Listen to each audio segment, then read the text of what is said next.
Alright guys, welcome back to another review by myself, Dragos. If you have no idea who I am, I'm a comedian based out of Berlin. You can check out some of my stuff over here, and I've done some previous reviews of stand-up specials from all over the place. So I've done Chris Rock, I've done Seinfeld, I've done Bill Burr, Dave Chappelle, and many others. Richard Pryor as well, let's not forget. So if you want to check those out, please check out my channel. I have a whole playlist full of them. But let us get into the topic of the day. So today's topic is Patton Oswalt, I Love Everything. It's a new special that just came out today being the 18th of May. And I had a chance to watch it, and I've basically done the same things that I've done from before. I've looked at the last per minute, I looked at the number of characters created in the special, and I also looked at the voice modulations present throughout the special, and I've done like the graphs and so on and so forth. So if you want to just skip directly to the numbers and you don't want to see the commentary, which you should listen to the commentary because I am very insightful.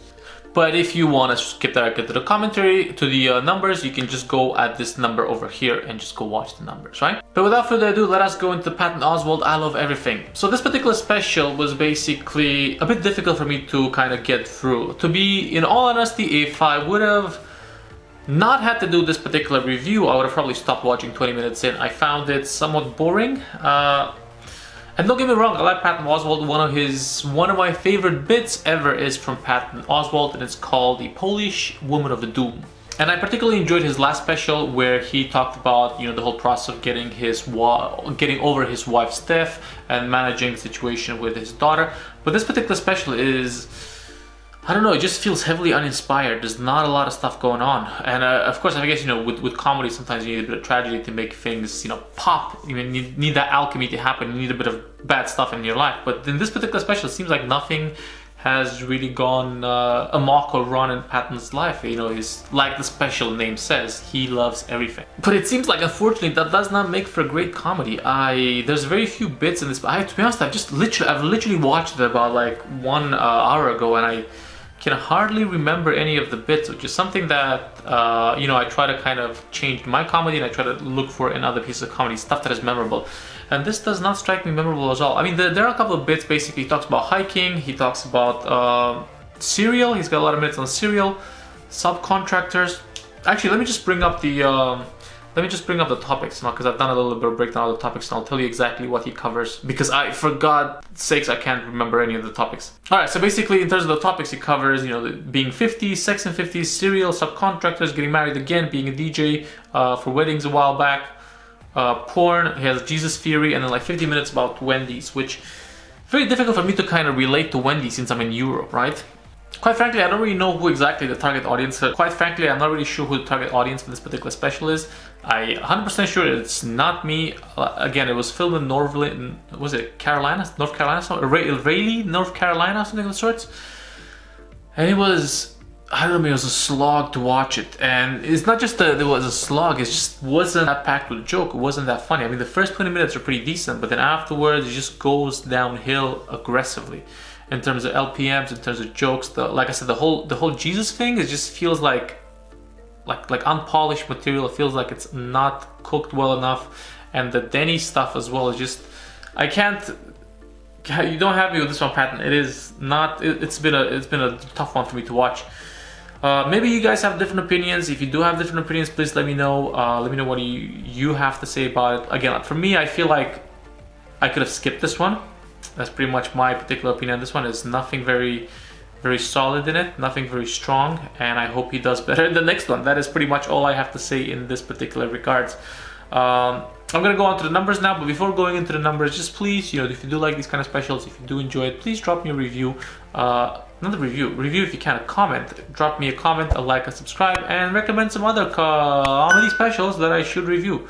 In terms of LPMs, we're gonna move on, but effectively this one is slightly above Hannah Gatsby Night in terms of LPMs, and it has nowhere near the cultural significance that Nanette had.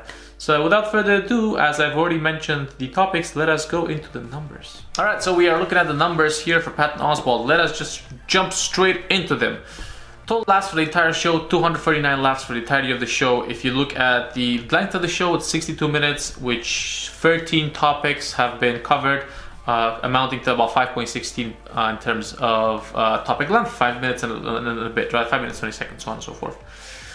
And LPM, look, the LPM is pretty bad, man. Fuck, it's just slightly above Nanette, as you can see here. It is not a great LPM, and you can see the pulse as well once we go there. It's just not pretty at all. I think this is without a doubt the weakest specials that I've looked at. LPM wise, Nanette is still the weakest, but in terms of, like I said, cultural significance, Nanette is way above this one. So this one, yeah, Patton Oswalt really, I don't know if he dropped the ball, if it was too rushed. Maybe he's losing his touch.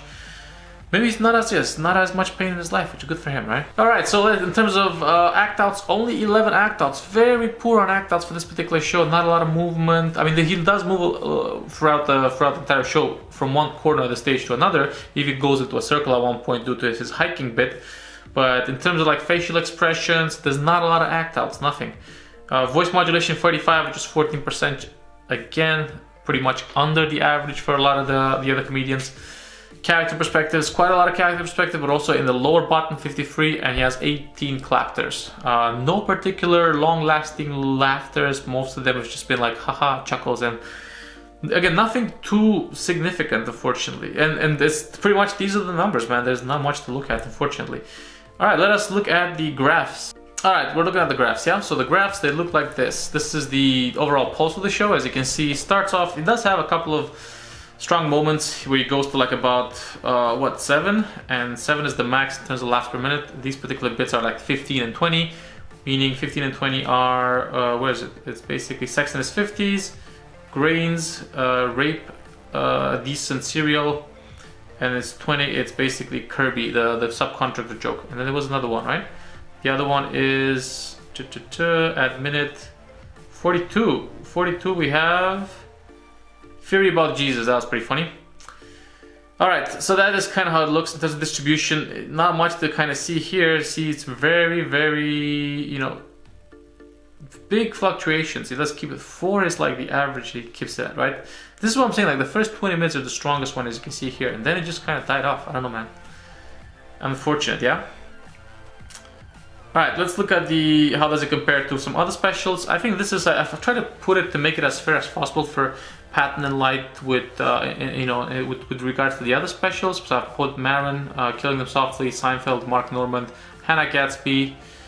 But as you can see, Patton Oswalt does come way under all of them. Like basically, he's just the weakest of all the specials that I've seen so far. As you can see here, even Nanette is like highly above it with 6 per LPMs at the start. It's not looking good for Patton. And I've done one more, and in this particular one, I've looked basically at. I've added Sebastian Stay Hungry. I've also wanted to add some of the other ones, other comedians that I've reviewed, Chris Rock's, the Chappelles, the Louis, the Tom Segura, just to kind of give you an idea. So it looks like in terms of like cadence at the start, he does manage to stay within the Chappelle lane. Basically Chris Rock and these guys here, but Ali Wong, but then he just falls off after minute 20. He completely falls off. So that's why I said like this particular special, it seems like it was aggressively uncooked. Like after minute 20, it just feels like amateur hour, to be honest. So not sure what else to kind of say. It was overall a weak special from an LPM perspective, from a content perspective, from cultural significance. I feel like it was just there. So unfortunately, that's all I gotta say with regards to the Patton Oswalt special. There was nothing impressive, and I hope to see some better things going forward. I think this particular special came out. It was his special, another dude at the back, but I haven't seen the second one. I don't know why they were compiled in two things. But I hope this was useful for you guys. If this was useful, please drop me a review, say something nice, comment, subscribe, and let me know what other things I should look at in terms of special to review. I think the next one is going to be Douglas. But yeah, this one it came and it went. That's all I gotta say. So see you later.